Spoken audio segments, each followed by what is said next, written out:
Hello, everybody. Good afternoon. Thank you very, very much for coming. Thank you for joining me. I am really pleased to be here to talk to you about Acteon and our approach to what we call Agile video. This is really a very shorthand way of describing my approach to filmmaking, to video making, which stems from my background in broadcast journalism and TV production. I think half an hour is just about long enough to give you a flavour of what that means, and I hope it gives you enough detail that next time you need to make a video, you can think about putting some of these techniques into practice and see how it works out. Let's make my slide clicker work. I'd like to start by asking how many of you are already making your own videos? How many of you are applying TV production to your work? Okay, maybe half the people here. And of the people who've got their hands up, how many of you feel like you have a kind of journalistic, maybe documentary, kind of factual approach to producing video? Okay. It'll be interesting to see how that plays out. Do come and talk to me at the end if you want to talk about this further and how it relates to what you do. It might surprise you, I'm not going to show any videos today. Partly that's because of the time that we have, but actually, more importantly, if you watch TV, which I'm sure everybody here does, then you already know what it's supposed to look like. And so does your audience. That's why this is hard, because even if you don't know how to make good videos, you instinctively know when somebody gets it wrong. If a shot is out of focus, if it's unacceptably shaky, if the exposure isn't as good as it should be, then even if you don't know how to fix that, you spot it, you know what it should look like, and you're aware that the content is not the quality that it should be. And there is a tendency when you watch badly made videos to think that the message contained in those videos is equally poor, that the way it's presented determines the quality. That's how it's perceived. But that is also why video is such an important part of the learning blend. It's familiar. We watch TV. It's immersive. We tend to trust what we see on television, a lot of it anyway. And it really brings content to life and can connect people with a story in a way that is really hard to match through other kinds of communication. So, getting started. Let's say you've been asked to make a video. On the one hand, it's tempting to say it's really easy. We've got all these great tools. We've all got a mobile phone that can shoot HD video. It's easy to get started. But actually doing it and making it work is hard. It can be a really daunting challenge being asked to make a video, particularly if you haven't done it before. How do you decide where to begin? We've already said that we know what good TV looks like. We watch TV, so we recognize what it should be like if we do it well. And that actually is a massive advantage because whilst it may be completely unconscious, I believe you've got this kind of internal model of what good short-form video that is an effective form of communication looks like. And basically, it's TV news. This is what I used to do for a living. TV journalism is a great way of packing complex messages into very, very short containers. And journalists know how to take these complex issues and turn them into a 1-minute report, a 2-minute report, a 3-minute report. They do it under pressure. They do it every day, again and again, with limited resources. And the approach, because of that, is actually quite simple. You can do it fast. You can do it under pressure. You can do it for not very much money. There are lots of nuances. I'm not suggesting this is easy, but there are lots of skills that you've learned just by thinking about the way that TV you watch every day is produced. And putting some simple journalism into practice can give you this agile toolkit that lets you approach video in a straightforward but successful way. And that's what I'm going to talk about today. It doesn't mean trying to turn everyone into a reporter, camera operator, director, producer, whatever. It means having a process, a really simple process, about how you convert an idea for a video into an end product. And the skills of an instructional designer are not that different to the skills of a TV journalist or a TV producer. It's a really good starting point. So with the right approach, whether you already have specialist skills or whether you hire them in, you can get the best possible end result from the production experience. And you know as well that you're making a video for the right reasons, the first of those being that you can make it work and that it will do the job it's intended to do.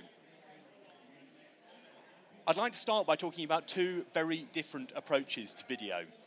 What do I mean by that? Well, in its simplest form, we can say you can have a scripted video or an unscripted video. You can talk about having a planned video versus an unplanned. News is often unplanned, but actually you always go into it with a plan. It's not actually unplanned, but it can evolve, it can change, it's dynamic. And I think this column on the left, we can kind of sum that up as what you might call corporate video. It's often rehearsed, it might use actors, it's been scripted, it's been storyboarded. You know that the script and the storyboard have gone up to the management for approval. You know you probably can't change very much on the day. And I'm not saying corporate video is bad, but people have this reaction to corporate video. You know when you watch a corporate video that it's a particular kind of thing, and you know it's probably not very real. And if you think about what the opposite to corporate is, I've spent a long time thinking about this, and the best word I can come up with is journalistic. Where you build a story around participants' own words, around their actions. This is what makes it work. And I love that natural, unscripted style where the video is developed purely from interviews, where there's no narration. This is what I do. I make corporate videos as well, but the videos I love doing are where we start with interviewees and build the story around what they have to say. And where there is narration, it comes from the participants, it comes from the interviewees. I'm wary of inspirational PowerPoint quotes in presentations, but I think this one puts it better than I ever could. That literature is the art of writing something that will be read twice. Journalism is what will be grasped at once. And that, it's an old quote, it dates back to 1938, but as a communicator, that's what I want to achieve. And I think it sums up a lot of what we should try and do as communicators, whether we're using video or not. So, at its heart, journalism is about people. It's about people doing things. Activity is interesting. People are interested in people. And that is what video does well. It really comes into its own when we use it as a way of helping people to communicate, coaching people, helping people share their stories, maybe giving a practical demonstration, telling us about explaining something that only they can share. And it's when you get that sense of kind of peer-to-peer communication, where you move away from top-down communication from management in an organization and you allow other people to act as intermediaries. You can find people who can help you make the points you want to make and can share those stories. And stories really is the way to think about this. What is the story? So we don't have to call it journalism. It doesn't matter if what you're doing isn't news. I think we can call it agile production, and this is where we came in. You have to be agile to be a good journalist. You have to be agile to be a good content creator, and that translates well into any kind of video creation. That means making video without a script. It means accepting the constraints that you're working within and just making stuff happen, dealing with it. It means accepting that things change on the day. You might start filming and find that things weren't what you thought you'd set up. You have to make the best of that. You can take advantage of situations as they develop, and your plans can change. They can evolve as you go on. This is not everything set in stone. So let's start from the basis that we want to use video to tell a story. We're looking at it like a TV journalist. So the first question really is, what makes it a story? This is the question that's being asked in newsrooms around the country every single morning. What makes this a story? Why should I care? Why is it news? Your starting point is probably a bit different, but it's the same idea. Why should anybody want to watch this video? Why do they care? And if you don't know the answer to that, if you can't explain that, and if you don't care, then nobody else is going to care either. And an absolutely fundamental point at this point is to say, what can we see? What are the pictures? Because this is TV, it's not radio. Radio is easy, because all you need is a recorder. Print is even easier. All you need is a notepad and a telephone. But we need pictures. I'm going to ask you how often you've seen coverage like this on TV. Possibly with a phone call from somebody standing outside explaining what's going on. But what does that tell you? It tells you there were no pictures, and there weren't any, or they couldn't get any. Probably that the story is just so important that it had to get on air as quickly as possible with whatever they could access, a map, a photo, somebody on the phone. From a newsroom perspective, a brilliant story with no pictures probably isn't going to get on air, unless it's really, really important, like this, clearly. You probably can't get away with that. A so-so story, one that's not quite so hot from a news point of view, if the pictures are fantastic, it probably will get on air. So you always have to remember to ask yourself that question, what can we film? That is the key editorial test, what can we see? And not just what can we see, but also, who can we talk to? whose story is it? What do we think they're going to tell us? Because we've said this is about people. And when you think you want to make a video, think in those terms. Who's going to tell you the story? You probably won't be using a reporter. I tend not to use a reporter. You might not be using a narrator, a recorded voiceover. My own approach, as I've said, is to do away with the script and let people tell a story in their own words.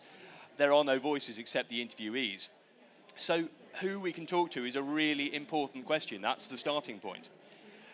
And also ask yourself, how do they fit together? The words and the pictures have to match, because the power of video is when the sound and the pictures combine to make something more than the sum of the individual parts. It doesn't have to be complicated. Maybe the picture is just the really powerful speaker who is talking to you and telling you their story. But seeing them and hearing from them can give you a really compelling, immersive, engaging experience. So this is a good moment to ask yourself, what happens if you can't get pictures? What happens if there are no people to talk to? Well, maybe it shouldn't be a video. You have to be honest with yourself, and crucially, you have to be honest with your colleagues. If somebody says to you, make me a video about this, but there's nothing you can film, and the only person to talk to is really boring and doesn't really want to do it, then actually, is this actually going to work? So be honest with yourself, and be prepared to challenge the decision to use video if it's not the right thing to do. But let's assume we're going to be okay. What I want to do is pick apart a typical TV news package, a report that you would see on TV, and show you how it fits together. Let's assume that we've been asked to cover the show at Olympia today. What ingredients might we use? What can we see? What can we hear? Who can we talk to? What I'm doing is putting on the left of the screen what you can see, on the right what you can hear. So we might open our story with some shots of the exhibition hall, and we might hear the reporter's voice. This is the Learning Technologies Summer Forum. Learning and development professionals, suppliers, all together for one day exploring the latest industry trends. Blah, blah. You can imagine the script. Pretty simple stuff. That might lead us into an interview. Somebody like the show organizer. We could see them talking to us, hear what they have to say. It might be an interview with somebody like Donald Taylor telling us about the program, what's going on here. We could move into perhaps some shots of a particular exhibitor's stand, and we hear the reporter saying that there's positive feedback from people who are exhibiting here today. That would lead us nicely into an interview with an exhibitor. IV means interview, so an interview with an exhibitor on the stand we've just seen, telling us, yeah, we're having a great day here, lots of interesting conversations. Might go back to a bit more general show activity, people walking around. We hear the reporter telling us what else has been going on. It's been a big success, positive feedback from visitors. Then we could go into some vox pops, quick, snatched interviews with people in the exhibition just saying, yeah, it's great, it's interesting, seen some good stuff. And we could close with a piece to camera, PTC, with the reporter telling us, whatever, it's been a great day, organisers say it's been a success, they're looking forward to being back at Olympia next year. The end. It's a really simple formula. It's a very simple way of looking at a story. It's formulaic, yes, but this is how reporters around the world are putting together packages for news bulletins under pressure, just breaking it down into chunks, and you can learn from that and use it yourself. We've got this idea of a journalistic approach where we need concrete stuff that we can see and people we can talk to. Maybe you don't have the technical skills to film it, but you can find somebody who does. You can find a camera operator who can do what you tell them to do, and they'll get that for you with your help. And crucially, understanding what you want as an instructional designer, as a communicator. All those ingredients will add up to rushes that you can edit, sequences of shots and interviews that you can use to tell the story you want to communicate. We've talked about the journalistic approach. We've talked about how we could apply that if we were making a TV news report. But we're not actually making TV news. We're applying a journalistic approach to telling a story to an audience. So what is different for us? Well, probably the first thing is that there's no reporter. As we said, there's no narrator, there's no presenter. So let's take away all those bits and see what we've got left. Because this actually, if we're saying this is interview-led, this is how we're going to tell the story. We want to stick to the same kind of plan, same kind of time, same kind of people to talk to. We're not adding anything, but how can we make this work? Well, at the beginning, where we had the reporter introducing the story, maybe we can get our first interviewee to do that. We can keep those shots at the exhibition hall, but maybe the first thing you hear is somebody saying, I'm the exhibition organizer here at Learning Technologies Summer Forum. This is what's going on today. It's the day for exploring the latest industry trends at Olympia. That still leads straight into the same interview. we've taken away the reporter again, but we've got another interviewee coming up. It's the exhibitor telling us what a great day they've had. So maybe the bit that comes before that is we have somebody saying, my name is, this is my company, we're here for the 3rd year in a row, it's always a great experience. Then we go into the interview, exactly the same quote we had before. I'd say we can probably drop the reporter's voice over the general show activity, because we've just said how great everything is. We can go straight into the Vox Pops. So we've got 3 people back to back, grabbed around the show, telling us what a great day they've had. And the conclusion, we can't have a piece to camera, talking to the camera, telling us what's happened because we don't have a reporter, but probably actually the show organizer or somebody like that can wrap up and say, it's been a great day, we've had a good time, we're hoping to be back next year to do it all again. So you can take that approach and simplify it and just say, what have I got? Who can help me tell this story? And if you're going to do that, you need to think about how you tell stories without a script. We've already said that unscripted doesn't mean unplanned. You're going into this with a plan, with an expectation, and throughout your interviews, you need to be thinking, how do I build a narrative? How do I build a story that I can put together to communicate what I need to tell? How do all these different bits of the story, maybe different interviews, how do they weave together? So you can think about the interviewee's words. What do you need from them?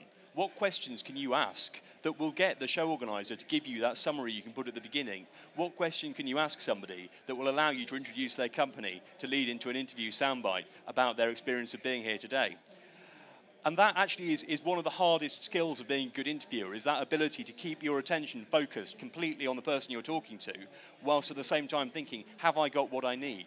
That was a great answer, but it took 2.5 minutes. I actually need them to do this in 15 seconds. How can I rephrase the question? How can I help? How can I coach them through the process?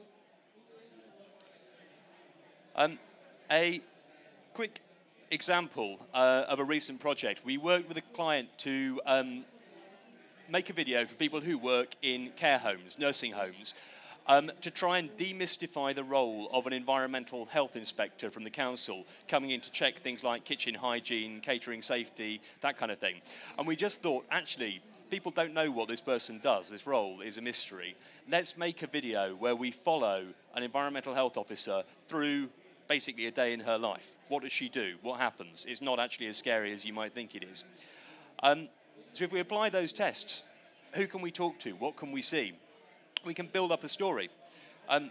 We've got an environmental health officer. This is our star. She's going to tell the story, and we've made a decision to tell the story through her words, through interviews with her. We need a location, a care home to film her in. We need to see her going about her job. We need to see her at work in the home doing what she does every day.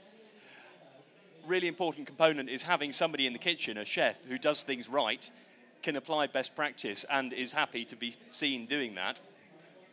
Maybe the home manager, somebody who can talk about how this affects the home and what it means and why they do it. We know from planning that the paperwork is an important part, so we want to see the paperwork component of all this. Those are kind of chunks that we can use. The interview is probably the longest bit. All those other bits will weave together around the interview to make this work as a story. And to tell the story of her day, well, we're going to do an interview with her. That is going to form the narration of our video. We need a beginning, because she is the first thing you hear. We have to get the beginning right, otherwise people aren't going to keep watching it. So go in there thinking, how can I start this video? What would I like this person to do to introduce it? Maybe just telling us who they are and what their job is, but have a plan. We're going to film stuff in the middle. She's doing her job. She's carrying out an inspection. She's talking to the chef.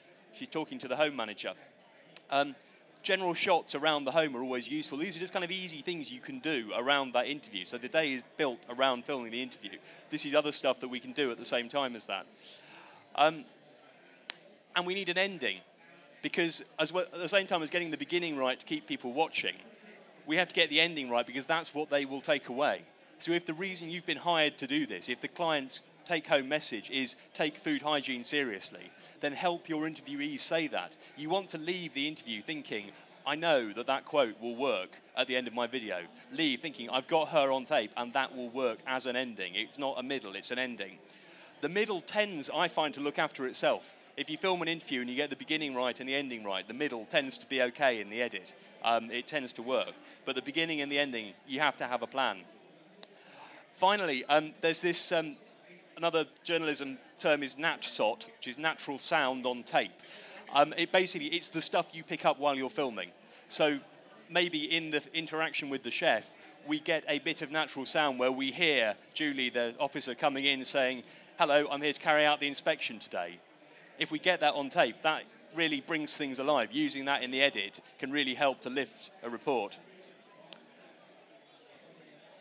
So if you put this into practice, if you apply this agile approach, then you can get sequences of shots that work flexibly, stuff you can edit when you come to tell your story. When you look at what you've got and think, how does this work? Then you know you've got the material you needed to make this happen. You need to deal with the unexpected. Accept that you cannot control everything. If you're out filming a story that's developing, you cannot control stuff. You have to tell a story of what is really happening. You have some control because you're there, you've been hired to be there to do this, but you cannot control everything. However, you can also take advantage of that. Maybe an interviewee pops up who you weren't expecting. You grab them, it turns out to be great. You're filming in the care home, a carer pops up. You interview them, they tell you something helpful. You interview a resident, someone who lives there, they tell you something helpful. Here today, you could just be filming vox pops and a real gem jumps out and you think, we can build a story around that. Don't rehearse, I would say, because this is supposed to be real. This is supposed to be you asking people a question and them answering in their own words. If you rehearse or over-rehearse, over-prepare, then it completely kills this approach. You're going back to scripted corporate storytelling, but without having a script. So it's probably going to be even worse because people won't remember what they said last time round. So be careful. And with the dealing with the unexpected, remember that getting something is better than getting nothing.